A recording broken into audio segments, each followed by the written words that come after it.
ये वीकेंड में 2-3 कमेंट्स आए। एक तो टाटा मोटर्स के पैसेंजर व्हीकल साइड के बिजनेस के जो हेड हैं शैलेश चंद्रा जी, उन्होंने कमेंट्री दिखाई है कि नेक्स्ट 18 महीने में 5 से 6 नए ईवी मॉडल्स आएंगे। 800 रुपये का भाव हो गया। ओला इलेक्ट्रिक के आईपीओ के चलते टीवीएस मोटर्स, जिनका कारोबार भी काफ़ी बड़ा है ईवी का, ऑलमोस्ट 65-70% है ओला के, उसमें भी हमने अच्छी तेज़ी देखी है। और एक साइड अपने EV plant, EV battery plant. अगर मुझे ईवी खेलना है इंडियन लिस्टेड स्पेस में, तो आपके हिसाब से कौन सा बेस्ट स्टॉक होगा? देखिए, ओला इलेक्ट्रिक को लेकर के तो मैं मेरी टिप्पणियां बहुत ही रिस्ट्रिक्टेड रखूंगा, क्योंकि जो एक्सपीरियंस हुआ है कस्टमर्स को वो बहुत ही खराब हुआ है। सो एंड ऑफ कोर्स अभी आईपीओ की भी बात चल रही है, तो मैं वहां पर टिप्पणी नहीं करूंगा। लेकिन लिस्टेड यूनिवर्स में जो प्रश्न है आपका, तो टाटा मोटर्स तो 250 से हमारी खरीदारी की राय है अजय। अगर आपको याद हो तो काफी लंबे समय से हमारे ही चैनल 89 स्वदेश और सहयोगी चैनल 89 पर कई बार हमने टाटा मोटर्स को लेकर के टिप्पणियां करी है। और 600 के पार 700 800 के करीब अब सभी को पसंद आता है। तो जब 250 में 300 में अच्छा लग रहा था, तो 800 में तो और भी अच्छा लगना चाहिए। 1000 के ऊपर के लक्ष्य हम निर्धारित कर रहे हैं लंबी अवधि के लिए बुनियादी तर्क के आधार पर। और क्योंकि कॉम्पैक्ट एसयूवी और कॉम्पैक्ट सेडान मिड साइज में इनकी मौजूदगी 75% से ज्यादा है मार्केट शेयर के हिसाब से। और जो नए लॉन्चेस ये करने वाले हैं वो मेरे ख्याल से मार्केट शेयर को आगे और भी बढ़ाएंगे। डेट शून्य करने की बात की है बैलेंस शीट पर, और जेएलआर का योगदान काफी सक्षम रूप से ऊपर की तरफ आ रहा है। तो चौपहिया वाहनों में अगर एक कंपनी पैसेंजर कार, एसयूवी वगैरह जो भी है, तो टाटा मोटर्स होगी। प्योर कमर्शियल व्हीकल में ईवीज को ध्यान में रखते हुए एक कंपनी जो कि अच्छा चल रही थी, फिर करेक्शन आया, वो है ओलेक्ट्रा ग्रीन टेक। अजय, ये कंपनी हमें काफी अच्छी लगती है और हाल ही में इसको एक बहुत बड़ा ऑर्डर भी मिला है राज्य परिवहन निगम की तरफ से। टू व्हीलर्स में बजाज ऑटो और टीवीएस मोटर्स, ये दो प्राथमिकता होगी। बात बिल्कुल, ये मुझे अच्छी लगी आपकी बात कि आपने डिफाइन कर दिया। अगर सीवी खेलना है तो ओला इलेक्ट्रिक ले लीजिए, अगर वो पीवी खेलना है इलेक्ट्रिक, तो जिस हिसाब से टाटा मोटर्स अपना गेम बढ़ा रहा है, 6 और ईवीज का गाइडेंस दिए लॉन्च करने की, और अगर टू व्हीलर में आपको खेलना है लिस्टेड में, तो बजाज और टीवीएस मोटर्स ने भी लेगेसी टू व्हीलर कंपनी ने अपना ईवी रिलेटेड वाहनों का जो गेम किया है काफ़ी मीनिंगफुल हो गया है। बाजार इसको अब धीरे धीरे रिकग्नाइज भी कर रहा है। बजाज ऑटो में ऑफकोर्स एक और एडेड बूस्ट आया है पिछले हफ्ते, वो है बायबैक का। बाजार बज़ है कि करीब 5,000 करोड़ का बायबैक इसमें आ सकता है। कि बुनियाद पे आपके रेडार में कौन से स्टॉक्स हैं इस समय? एक दो स्टॉक्स अगर आप बताएं, टॉप स्टॉक्स।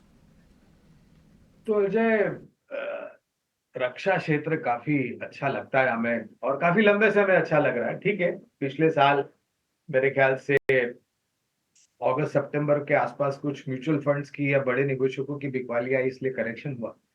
लेकिन उस समय से लेकर के आज तक की अगर आप वास्तविकता देख ले, तो उस स्तर से भी मेरे ख्याल से कम 15 या 20% ऊपर आए हैं। मेहुल, ये चलते रहेंगे आने वाले मनसुख भाई, समय। और लॉन्ग शॉट दो ले कंपनियां जो मुझे अच्छी लगती है, सरकारी कंपनियां करंट यहाँ। अकाउंट में मितेश, आपके ट्रेड्स जो हैं, जो आप पंच कर रहे हैं, वो पूरे देश सुन रहा है क्योंकि आपने म्यूट नहीं किया हुआ है। तो आप कृपया म्यूट कर दें, उसके बाद हम आपके ट्रेड डिस्कस कर लेते हैं। गौरांग, बताइए, अपनी बात फिनिश करें। It's rather unfortunate. तो BEL भारत इलेक्ट्रॉनिक्स लिमिटेड और BHEL Bharat heavy engineering limited, ये दो मेरे ख्याल से विकल्प है। ये मैं बुनियादी तर्क के आधार पर राय दे रहा हूँ। और दरखास्त या फिर विनती इतनी होगी खाली आपके निवेशकों की, अगर आप निवेश करने का मन बनाते हैं तो आपको बेहतरीन मुनाफा कमाने के लिए 1.5-2 साल का नजरिया रखें, अगर हो सके तो थोड़ा बहुत ज्यादा। मेरे ख्याल से अजय, जिस प्रकार की, और सिर्फ यही नहीं, बाकी अन्य जो डिफेंस की कंपनियां हैं वो भी अच्छी लगती है। पावर जनरेशन अच्छा लगता है और रेलवे से जुड़ी हुई कंपनियां जो 2024-25 के लिए, अगर आपने पूछा नहीं है प्रश्न अजय, लेकिन मैं ये बताना चाहूंगा 89 स्वदेश के दर्शकों के, defence sector, power generation and railways, ये मेरे ख्याल से काफी चर्चा में रहेंगे। औटंग, ये देखिए, डीएलएफ ने, अभी खबर आ रही है कि डीएलएफ प्रिवाना साउथ एक इनका डीएलएफ का ऑब्वियसली एनसीआर में प्रोजेक्ट है, 7,500 करोड़ का इन्वेंट्री बिका है। एवरेज टिकट साइज 7 करोड़ रुपए का एक फ्लैट है। और जो खबर हमें मिल रही है, मेजॉरिटी बायर जो है एनआरआईज हैं।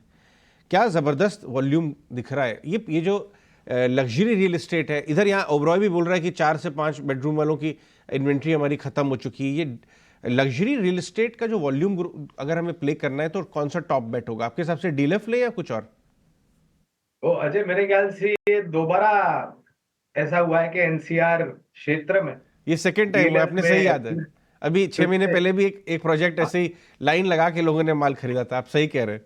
तो फिर से वो जो गेंद है स्टेडियम के बाहर मार दी है डीएलएफ में। और मैं ये बोलता हूँ अजय कि अगर 7-7 करोड़ के घर इतनी आसानी से बिक रहे हैं तो नकदी की चिंता किसको है हमारे देश में, और वो भी ऐसे समय में जहां पर थोड़ा बहुत प्रश्न चिन्ह लग रहा था वगैरह वगैरह। आपका जो प्रश्न है उसका उत्तर देने से पहले एक चीज सिर्फ सावधान करने की ये बताना चाहूंगा आपके दर्शकों के, रियल एस्टेट सेक्टर में बहुत सारा अनुशासन आया है, जी बहुत सारी नीतियों में बदलाव हुआ है, जैसे रेरा आया है, रियल एस्टेट रेगुलेशन एक्ट वगैरह। लेकिन फिर भी ये एक हाई बीटा सेक्टर है। अच्छे बाजार में आपको बेहतरीन रुझान देखता हुआ नजर आएगा रियल एस्टेट क्षेत्र, और अगर बाजार मुनाफा वसूली की चपेट में आता है तो सबसे पहले धराशायी यही क्षेत्र होगा।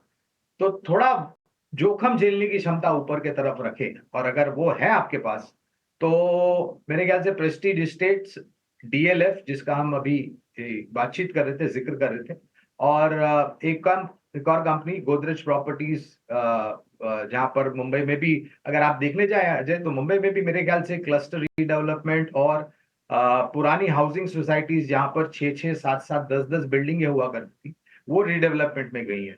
और यहाँ पर भी अगर आप देखने जाए तो जिस प्रकार के भाव है, मुझे नहीं लग रहा है कि किसी प्रकार की मुश्किल ही होगी इन्वेंटरीज को बेचने में। बिल्कुल सही। जानते ही हैं, हम दोनों पड़ोसी भी, हम लोग पास आसपास ही रहते हैं। हम लोग के चारों तरफ माटुंगा, सायन, वहाँ ज़बरदस्त रीडेवलपमेंट हो रहा, प्रीमियम रियल एस्टेट, पूरा माल बिक जाता है। ये तो सही कह रहे हैं आप। बात कर लेते हैं। हमने आपको सुबह पाइप कंपनी पर नज़र रखने के लिए बोला था। मन इंडस्ट्रीज़ और हाईटेक पाइप्स दोनों 3-3, 4-4% आपको इस समय ऊपर नज़र आ रहे हैं। इवन फिनिक्स भी 2-2.5% इस समय ऊपर आपको नज़र आ रहा है। गौरांग, ये जो ट्रांसफॉर्मर स्टॉक्स हैं, अपार हो गया, टीआरआईएल हो गया, काफ़ी अच्छा बाइंग इसके अंदर दिखाई दे रहा है। आज भी टीआरआईएल 5.5% ऊपर। आपको इसमें कोई स्टॉक पसंद आ रहा है? एक कारण इस क्षेत्र को पसंद करने का ये भी है अजय, क्योंकि मैंने ऊर्जा क्षेत्र की बात की, ऊर्जा उत्पादन, पावर जनरेशन, और इस ऊर्जा उत्पादन क्षेत्र में मैं दो और एंसिलरी काउंटर डिपेंडेंट क्षेत्र है, वो है ऊर्जा वितरीकरण, that is power transmission and distribution, और ऊर्जा उपकरण यानी कि ट्रांसफॉर्मर्स वगैरह, पावर ट्रांसफॉर्मर्स वगैरह। तो एक तो ट्रांसमिशन डिस्ट्रीब्यूशन में पावर ग्रिड पसंद आता है, और अगर मेरी याददाश्त सही है तो अजय शायद आपके पास डेटा होगा, पिछले साल 2023 में 3 डिविडेंड दिए इस कंपनी ने, पावर ग्रिड ने, मिला करके करीबन 14 या 15 रुपए के आसपास जी। और बोनस भी दिया था। और ये सब होने के बावजूद आज सर्वोच्च ऊंचाई के आसपास खड़ा है, 240 के पार। और बहुत बड़ी इनकी नेटवर्किंग है, grid networking, inter regional and inter state उपलब्ध कराती हैं ये।